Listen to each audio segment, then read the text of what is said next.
राजस्थान के राज्यपाल हरिभाऊ किशनराव वागड़े ने दुष्कर्म जैसे गंभीर मुद्दों पर एक ऐसा बयान दिया है जिसकी चर्चा आने वाले एक लंबे समय तक की जाएगी।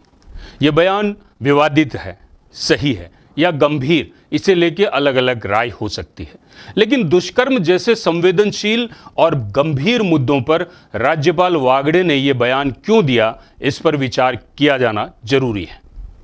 नमस्कार, अपडेट इंडिया पर आप देख रहे हैं हमारी खास पेशकश प्रजातंत्र और मैं अतुल एहसास आपके साथ। राज्यपाल वागड़े ने सोमवार को भरतपुर के महात्मा गांधी पशु चिकित्सा महाविद्यालय के ऑडिटोरियम में जिला बार संघ के शपथ ग्रहण समारोह में मुख्य अतिथि के रूप में शिरकत की।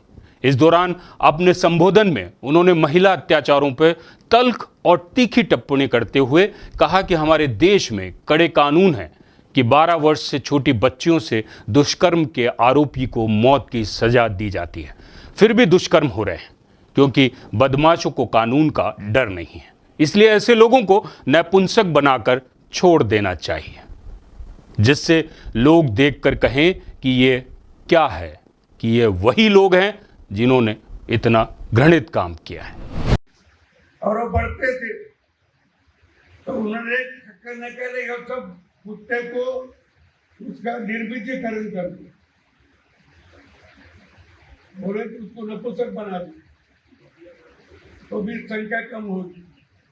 ऐसे जो दुष्कर्म करते लोग उसी को भी वही कायदा बनाए और उसको नपुंसक करके छोड़ देंगे तो किसी की शादी भी नहीं होगी, मरे तक वैसा रहने पड़ेगा। और फिर दूसरों को लगेगा, गांव में घूमते रहेंगे ना तो लोग बोलेंगे अरे ये वो है, अरे ये वो है। ध्यान में आएगा। राज्यपाल वागड़े ने कहा कि दुष्कर्मियों को नपुंसक बनाकर छोड़ देना चाहिए, जैसे नगरपालिका ज्यादा जनसंख्या होने पर कुत्तों को नपुंसक बनाकर छोड़ देती है। उन्होंने एक बात और कही, आज हम देखते हैं कि महिलाओं के साथ छेड़छाड़ होती है, दुष्कर्म भी होते हैं, मगर लोग सिर्फ इस घटना का वीडियो बनाते हैं, पीड़िताओं की मदद नहीं करते हैं। हम लोगों को जागरूक होना चाहिए कि जो भी बदमाश महिलाओं के साथ गलत करता है उसकी पिटाई मौके पर की जाए। आप पढ़ते हो गया और इसीलिए ये कानून का जो डर चाहिए वो भी नहीं हो रहा। अब इसका डर के लिए क्या सुना, आप भी सोच सकते हैं, आप भी सुझाव रख सकते हैं कि ऐसे कानून होते भी वो ऐसी घटनाएं क्यों घटती। जो घटनाएं घटती है तो शायद मैं बहुत बार ये भी देखता हूँ किसी महिला पे अत्याचार होता है, महिला पे कोई लोग छेड़छाड़ करते तो दिखाई भी देते, लेकिन उसका कोई लोग पर उसका वीडियो निकालते। अरे वीडियो निकालना ये काम नहीं, आप तो उसको मदद को दौड़ना चाहिए, उसकी मदद करना चाहिए। और जो ऐसा प्रकार का कर्म करता है उसका गच्ची पकड़ने को तैयार रहना चाहिए। वो नहीं होता, लोग वीडियो बनाते, ये बात तो ठीक नहीं। तो आपने को ऐसा क्यों नहीं लगता, ये गलत करा, एक महिला के साथ छेड़छाड़ करा करे उसको पकड़ो जा रहा। हाँ, वो भी आदमी, आप भी आदमी, आपके साथ 2-4 लोग आएंगे, वो तो अकेले रहता कभी कभी, लेकिन कोई तो आगे गए तो हो सकता है। ये मानसिकता जब तक हमारे मन में नहीं आएगी कि जो ऐसे दुष्कर्म करता उसको जाके वहाँ हम रोकेंगे, जाके वहाँ हमको उसको पिटाएंगे, ये मानसिकता जब तक नहीं बढ़ेगी जब तक ये रुकने वाला नहीं।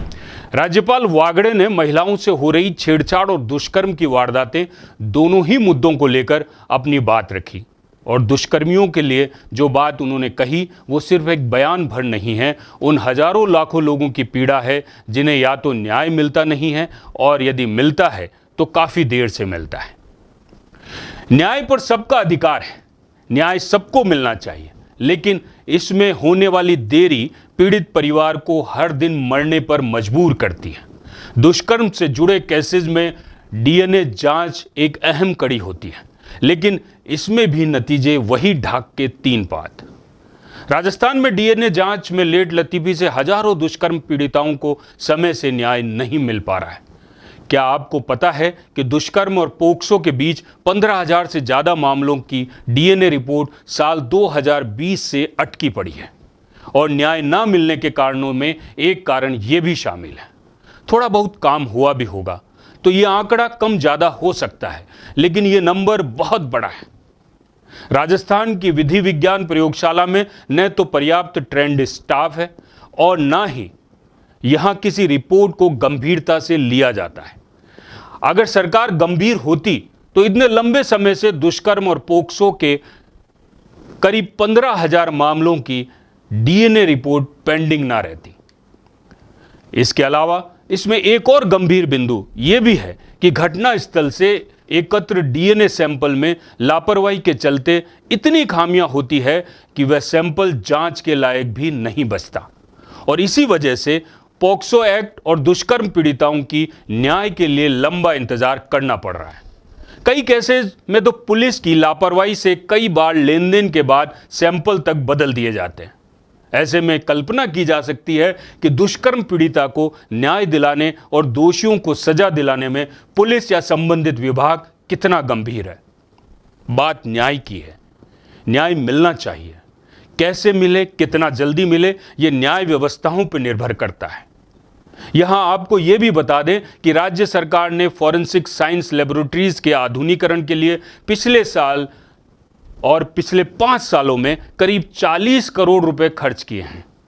लंबित डीएनए मामलों की समय पर जांच के लिए 50 वैज्ञानिक संविदा कर्मी पर नियुक्त करने और जोधपुर और अजमेर क्षेत्रीय प्रयोगशाला में डीएनए खंड भी शुरू किए हैं।